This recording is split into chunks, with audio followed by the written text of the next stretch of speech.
আসসালামু আলাইকুম প্রিয় খামারি ও মৎস্য উদ্যোক্তা ভাই ও বন্ধুরা। আজকের ভিডিওতে আমরা আলোচনা করব চিতল মাছ চাষ সম্পর্কে। চিতল মাছ এটি এমন একটি মাছ যেটার কোনো খাবার লাগে না। এই মাছ আপনার পুকুরে যে ছোট দানি পোনা এবং যে কানপোনা নামক একটি মাছ আছে, এই মাছগুলি খেয়ে থাকে এবং শামুকও খায়।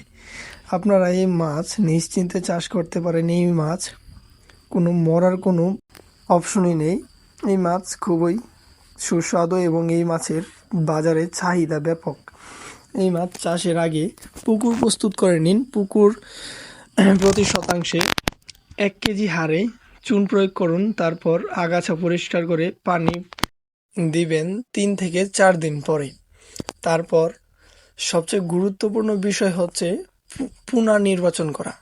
পোনা আপনারা যেটা 3 থেকে 4 ইঞ্চি জাতের পোনা আছে একটা, ওই মাছটা নেবেন। আপনারা ওই পোনাটা আপনাদের কাছ থেকে পেয়ে যাবেন খুবই অল্প মূল্যে।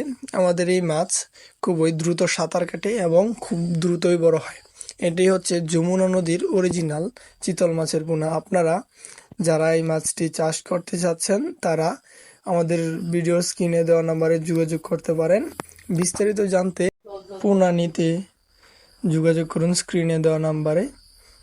আপনারা ভিডিওটি সবাই ভালো লাগলে লাইক, কমেন্ট, শেয়ার এবং সাবস্ক্রাইব করতে ভুলবেন না। ধন্যবাদ।